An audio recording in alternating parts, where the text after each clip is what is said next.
Hello friends, আজকে আমি আবার একটা প্রনের রেসিপি নিয়ে এসেছি, তাই আপনাদের সঙ্গে একটু শেয়ার করছি। আমি এই সাইজের চিংড়ি নিয়েছি। আপনারা যেমন সাইজ নেবেন, চিংড়িগুলো আমি ভালো করে বেছে ছাড়িয়ে শুধু লেজটা লাগিয়ে রেখেছি, দুটো বার করে ফেলেছি। তারপরে চিংড়িটা আমি মাঝামাঝি এইভাবে চিড়ে চিড়ে ফাঁকা করে রেখেছি। তারপরে কি করছি আমি দেখাচ্ছি। আপনারা নিশ্চয়ই সকলে ভালো আছেন, আমিও ভালো আছি। আমি এখানে 2 চামচ কর্নফ্লাওয়ার, 2 চামচ ময়দা নিয়েছি, নুন দিয়েছি, হলুদ দিয়েছি, একটুখানি চিলি পাউডার দিলাম। এবারে এইটাকে একটুখানি জল দিয়ে মেখে নেব। আমি রান্নাটা আমি সর্ষের তেলে করব, সেই জন্য আমি সর্ষের তেলটা দিয়ে দিলাম কড়াইয়ে। তারপরে চিংড়িগুলো আমি ছেড়ে দিলাম, চিংড়িগুলো আমি ভেজে নেব।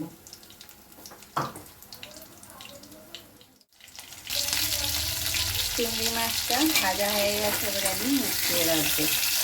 ছোটো করে কুচি করে নিয়েছি, আমি রসুনটা এখন দিয়ে দিলাম। এর মধ্যে একটুখানি আমি পেঁয়াজ বাটা দিলাম। পেঁয়াজ বাটাটা দিলে একটু ঝোলটা বেশ গাঢ় গাঢ় হয়। এখানে আমার কাঁচা লঙ্কা, আদা, রসুন বাটা করা আছে, সেটা দিয়ে দিচ্ছি।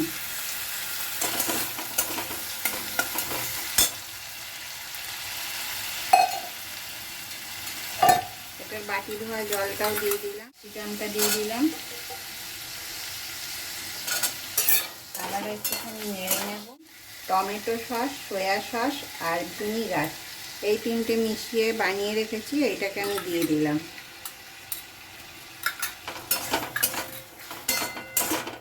নুনটা আমি দিয়ে দিচ্ছি।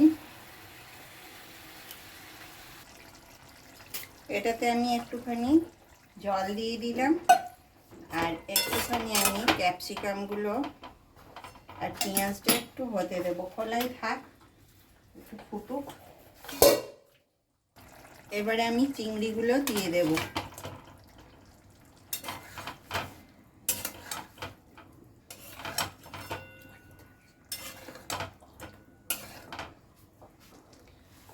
আমি টেস্টের জন্যে আজকে একটুখানি আজিনামোটো দেব।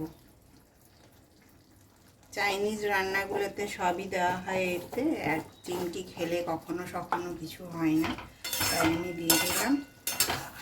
আর এবারে কর্নফ্লাওয়ার একটুখানি আমি গুলে রেখেছি, সেটাকে দেব।